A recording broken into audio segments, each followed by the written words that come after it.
Oke guys, sebelum kita mulai ada baiknya dibantu like video ini, dan bagi yang baru bergabung silahkan tekan dulu tombol subscribe dan aktifkan loncengnya.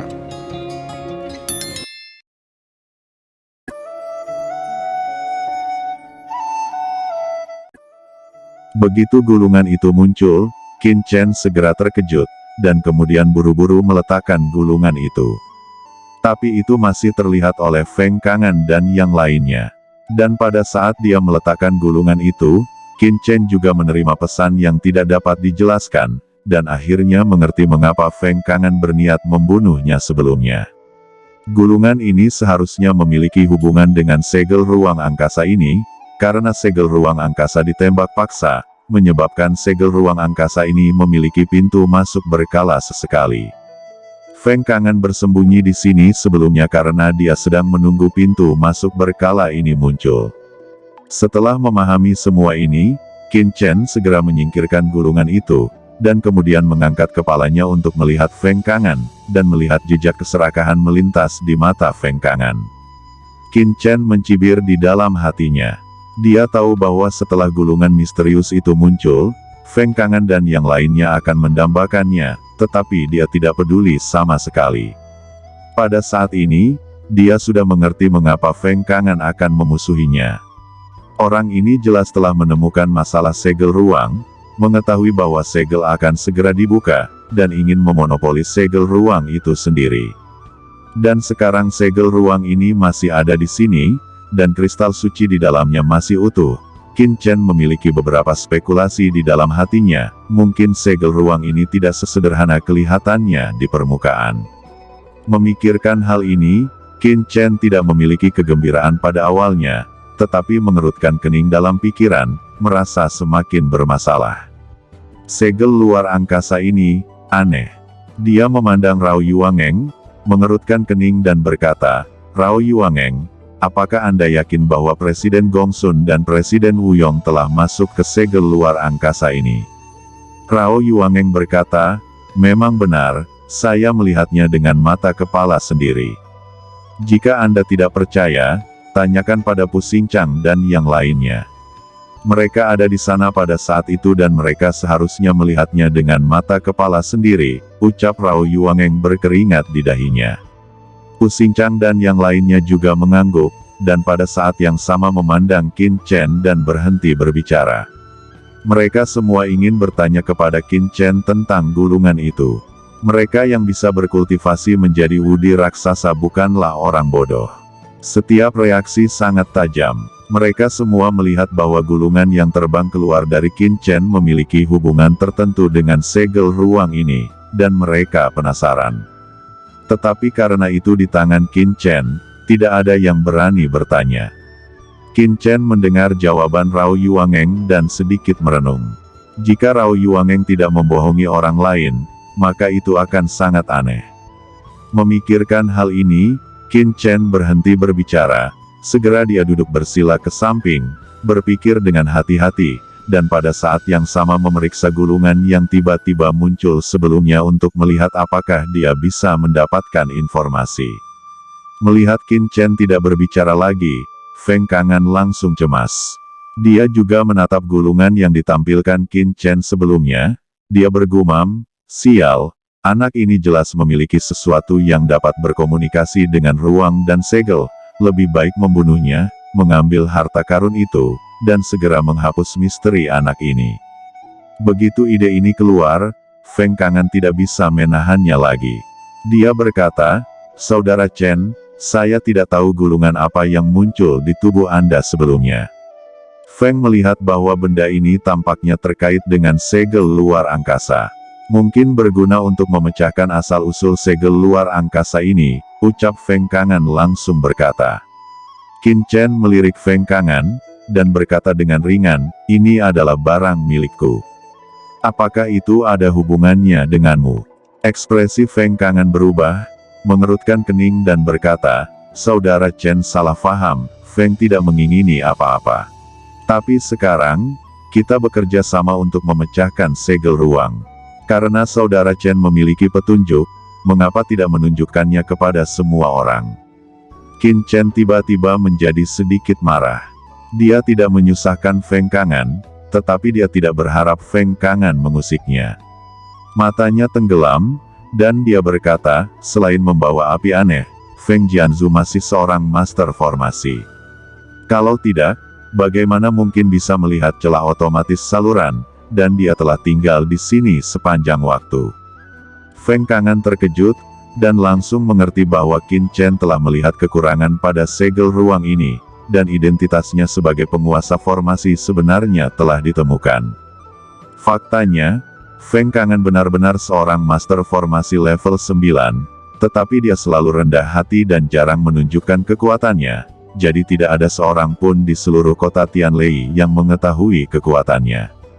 Lu Xian dan yang lainnya memang sedikit tidak puas dengan gulungan pribadi Qin Chen, tetapi sekarang mereka terkejut ketika mendengar berita itu, dan mereka semua menatap Feng Kangan dengan kaget. Semuanya menjadi jelas seketika. Feng Kangan tidak bisa menahan diri untuk tidak marah. Fakta bahwa dia adalah master formasi telah disembunyikan dengan sangat baik, dan sekarang diungkapkan oleh Qin Chen. Mungkin sulit baginya untuk menyembunyikan identitasnya di masa depan. Tatapannya langsung jatuh, dan dia berkata dengan dingin, "Saudara Chen bercanda. Feng memang sedikit mahir dalam formasi, tetapi dia jauh di belakang wakil Master Pavilion Wei, tetapi saudara Chen masih muda. Seorang Kaisar Wu di puncak jangka menengah, sebenarnya berani bergerak di lautan guntur ini sendiri," ucap Feng Kangan. Memikirkan hal ini, Feng Kangan segera tersenyum dan berkata kepada Lu Xian, "Saudara Lu, tidakkah kalian ingin tahu apa gulungan itu?" Mereka diam. Feng Kangan bingung dan merasa samar-samar bahwa dia tampaknya telah melakukan kesalahan, tetapi sekarang dia tidak bisa menyerah di tengah jalan, melihat Lu Xian dan yang lainnya tidak berbicara, jadi dia memandang Qin Chen dengan dingin dan berkata, "Adik laki-laki, Feng. Hanya ingin meminjam dan melihat gulungan Anda. Jika Anda bersikap seperti ini, tidakkah Anda memberiku wajah?" Setelah mengatakan ini, aura pembunuh yang mewakili puncak Kaisar Wu tiba-tiba melonjak keluar, dan wajah Rao Yuaneng dan Pu Xingchang yang terkejut ke samping sedikit berubah, dan mau tidak mau mundur 2 langkah. Begitu Qin Chen mendengar ini dan melihat momentum ini, dia langsung menjadi marah. Dia tidak menyusahkan Feng Kangan, tetapi dia datang kepadanya dan bahkan memaksa. Saat ini, tinju pembunuh melonjak, dan itu diledakkan ke arah Feng Kangan. Cahaya tinju yang menakutkan muncul di antara langit dan bumi, pecah dengan keras, dan langsung melesat melalui ruang tak berujung dan bergegas di depan Feng Kangan. Feng Kangan awalnya mengira dia mengancam, dan Qin Chen akan menyerah. Dia berpikir bahwa Qin Chen masih sangat muda, dan basis kultivasi yang terungkap hanyalah puncak jangka menengah Martial Emperor. Bahkan jika dia menyembunyikan basis kultivasinya, dia hanya kaisar bela diri raksasa di usia yang begitu muda. Tapi dia tidak pernah berpikir bahwa Qin Chen tidak takut sama sekali, dan sebelum dia terus mengucapkan kata-kata yang mengancam, dia sudah mengambil tindakan. Kemarahan Feng Kangan tiba-tiba meledak, dan hatinya agak gembira. Sebelum tinju Qin Chen datang kepadanya, sebuah pedang kuno muncul di tangannya. Cahaya pedang yang tak berujung menembus langit, dan langsung mengubah laut guntur menjadi dunia pedang. Domain pedang langsung menyelimuti setiap orang. Aura pedang yang tak berujung itu meledak ke arah tinju Qin Chen. Menurut ide Feng Kangan, setelah pedang kuno banyu miliknya diaktifkan, energi pedang dapat langsung menghapus tinju Qin Chen, dan kemudian mencekik Qin Chen menjadi beberapa bagian untuk mendapatkan cincin penyimpanan dan harta karun di tubuhnya. Namun, Feng Kangan terkejut. Di bawah pedangnya, raksasa biasa Wudi akan terluka parah, atau bahkan jatuh, tetapi Qin Chen benar-benar memblokirnya dengan tinjunya. Bagaimana mungkin ini bisa terjadi? Wajahnya tiba-tiba berubah drastis. Pada saat ini, dia tahu bahwa Qin Chen pasti tidak sesederhana yang dia bayangkan. "Sangkar pedang kuno," teriak Feng Kangan. Pilar pedang membentuk susunan besar, membungkus Qin Chen di dalamnya. Kekosongan di sekitar bergetar, seolah-olah itu bisa menghancurkan dunia. Di antara pilar pedang, Qin Chen sedikit mengernyit, diam-diam tertekan. Saya harus mengatakan bahwa kekuatan Feng Kangan jauh lebih kuat daripada Luzian, setidaknya sekitar 30% lebih kuat, dan Feng Kangan adalah seorang pendekar pedang. Pendekar pedang, yang terbaik darinya adalah menyerang, ditambah Qin Chen tidak memiliki senjata praktis di tubuhnya. Pedang karat misterius dan pedang petir surgawi tidak cocok untuk dipamerkan dan pada saat ini, dia juga melihat Luzian yang berada di luar formasi pedang hanya diam, dan Qin Chen berkata, "Apa yang kalian lakukan dalam keadaan linglung? Bunuh orang ini untukku." Dibungkus oleh formasi pedang, wajah Qin Chen tidak berdaya, tetapi dia tidak memiliki kekhawatiran di dalam hatinya. Dengan basis kultivasinya saat ini, bahkan jika Feng Kangan 2 kali lebih kuat, dia tidak akan pernah bisa untuk membunuhnya. Setelah mendengar omelan Qin Chen, Luzian dan yang lainnya semua terkejut, dan segera ragu-ragu di dalam hati mereka. Sekarang mereka memiliki 2 pilihan, satu adalah untuk mengikuti perintah Qin Chen dan bersama-sama berurusan dengan Feng Kangan, dan yang lainnya adalah membiarkan Feng Kangan membunuh Qin Chen. Tidak peduli yang mana dari 2 pilihan ini, mereka tidak terkalahkan. Sementara semua orang ragu-ragu, Rao Yuaneng adalah yang pertama bergerak. Ketika dia mengangkat tangannya, beberapa sinar merah meledak, berubah menjadi beberapa tombak untuk menusuk Feng Kangan. Tubuh Feng Kangan bergetar, dan beberapa aura pedang tak terlihat muncul di sampingnya. Aura pedang melonjak dan langsung memblokir tombak esensi sejati yang telah ditusuk Rao Yuaneng. Pada saat yang sama, dia berkata dengan dingin, "Rao Yuaneng, apa yang kamu lakukan?